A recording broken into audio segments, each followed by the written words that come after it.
Could gluten or sugar be the hidden culprit behind my inflammation, or is there more to the story? Do you have nagging inflammation in your body? Maybe on your lab tests keep showing up and you don't really know why? Today I'm going to show you how I used an at-home inflammation test to try to uncover hidden culprits behind inflammation. My name's Dr. Taranella, and on this channel, we explore health topics to try and help you understand, improve, and optimize your health. Today, we're diving into the world of inflammation and the immune system, and I'm excited to share my detective story with you on this food-related journey. Using the Core 1 at-home inflammatory tracker, I monitored my inflammation, tried to understand what could be driving some hidden causes of inflammation. Maybe there's some foods that might be impacting my health that I didn't know about or wanted to kind of quantify.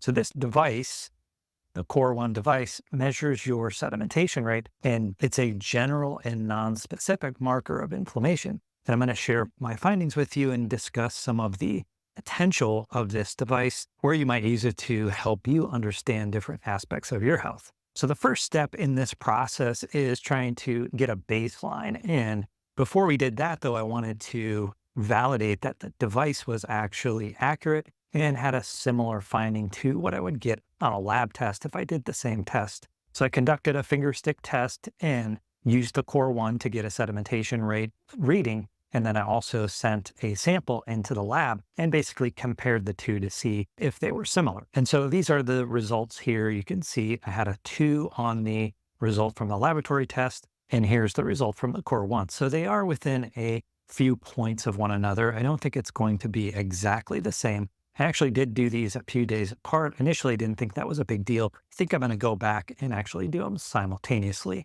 just to make sure as well. Having validated the test, I wanted to make sure I was getting similar readings. So I did one more test when I was eating a, very healthy diet. I usually do eat very healthy, but sometimes on the weekends or different times, I may eat something with more gluten or more sugar in it that may sometimes affect my body in different ways. So I wanted to make sure that I had a baseline before I had the gluten to see what would happen from that. And just so you know, for me personally, I typically eat a very, what would be considered healthy diet, salad, 5-6 days a week. I hardly ever eat gluten. I do eat some dark chocolate here and there. Pretty low carbohydrate diet overall. Don't ever eat fast food or drink soda, things like that. It's mostly either a little coffee in the morning and some water throughout the day.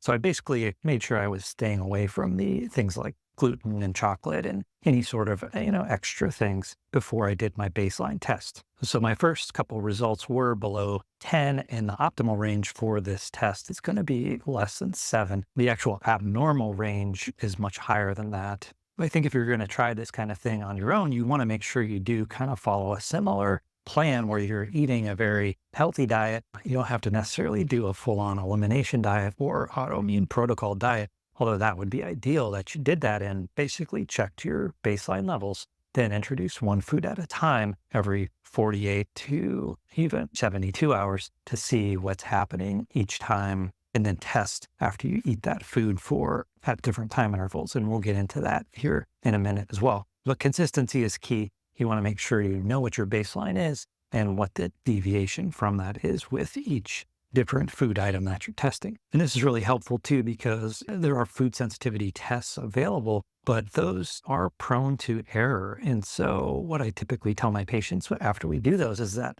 well, now you have to basically eliminate those foods and then challenge them. And on that end, you're basically looking for empirical results. Do you feel worse? Is there sinus congestion? Do you have a bellyache?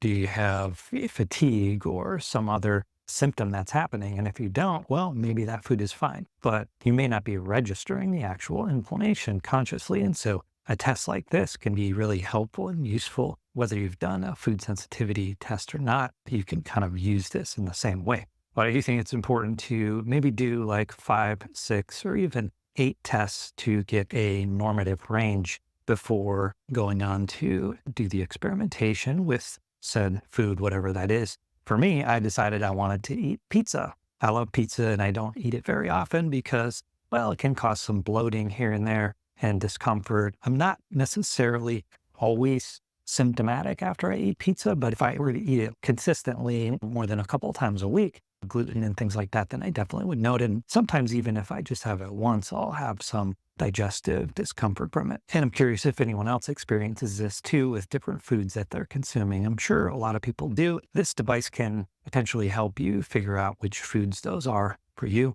It's very common for gluten to be one of the top things that causes these issues, but sometimes it's nice to kind of quantify like what actually is happening with that. So I ate the pizza and here are my results. So you can see my two baseline tests here. And after the pizza, I did get a little spike there going on. And I did notice maybe a little mild bloating going on, but it wasn't anything super remarkable. Then I decided to do another test before going to bed for the night, and that's when it seemed to really spike. And what I had had right before that test is a piece of homemade pie that my wife had made, and it was definitely tasty. Seemed to have quite a bit of sugar in it, had like a graham cracker crust. So it's also had gluten in it as well. After I got the second result, I wasn't sure if it was coming from the gluten or the sugar. So I decided I needed to test some other foods, mainly sugar, to see if that could be the problem going on. So as you can see here, I also did a bunch more validation tests. So you can see the range here is actually a bit wider than I had expected. And so things are potentially affecting me throughout the week that I'm not really noticing or maybe wasn't aware of previously. So I'm going to have to go back and try and figure those out as well. But I wanted to test sugar and I didn't want to eat plain sugar. And I do like eating dark chocolate. So I decided to make my own chocolate so I can control the sugar content. And I was really surprised how much sugar went into it, but it was definitely delicious, better than anything I've had at the store and very easy to make as well. All right, so I just got done eating the chocolate infused with sugar. And so now I'm going to do another check. It's been about 2 hours since I've taken that. And I think that's about the right timing in terms of looking at the inflammatory response. We'll see.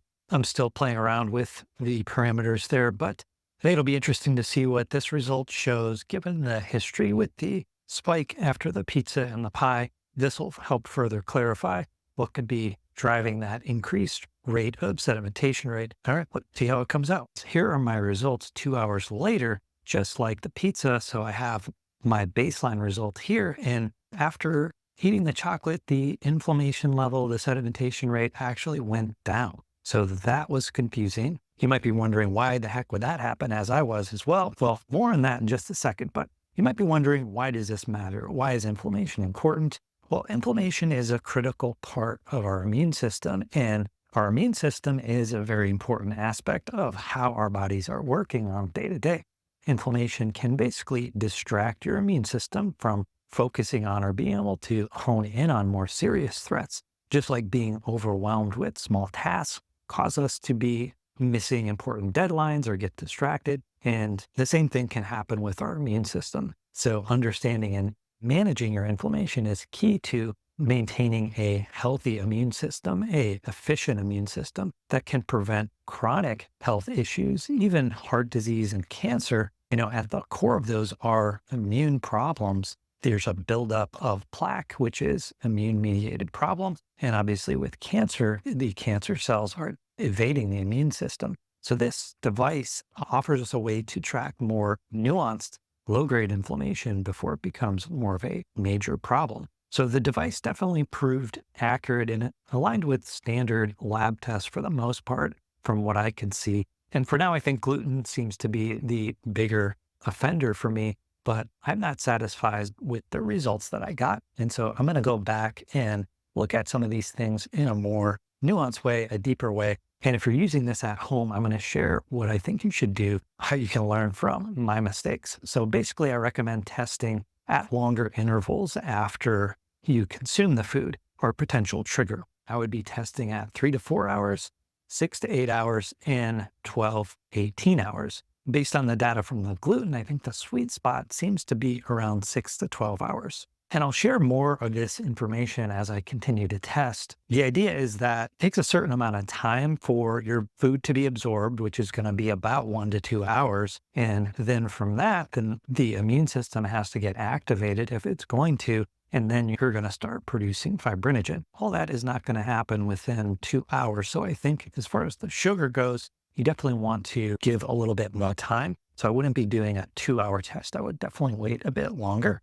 And I think, as I said, when I do it again, I'm going to go 6 hours and then maybe 12 to 18 hours and maybe even a bit longer. I also have a video on the factors that can affect your sedimentation rate that are independent of inflammation. There's various things like your hormone levels, your size of your red blood cells, anemia, and things like that. Because basically what the test is measuring is how quickly those cells stack together in this tube right here. So it's the rate at which those cells are slowly dropping and stacking together. And there's lots of different things independent of the inflammation that can affect that. So you want to just make sure those things are sorted out as well. When you're doing your baseline tests, that basically will get sorted out there. But I'm excited to learn more and experiment with this. I really like understanding my health and different nuances of it, how my immune system is working and things like that. So if you're intrigued by these experiments that I've done and want to explore how different foods are impacting your inflammation levels, I highly recommend checking out this Core One device. This is a fantastic tool to uncovering hidden sources of inflammation in your diet or in your life in general. You can use my affiliate link in the description if you want to support the channel, and you'll get a nice discount as well. Use code DRT to get that special discount. If you do end up getting this device, I'll be curious to see what you guys are finding, and I'll definitely be sharing my findings as I continue to explore this device and track my own inflammation. Thanks again for watching. We'll see you next time.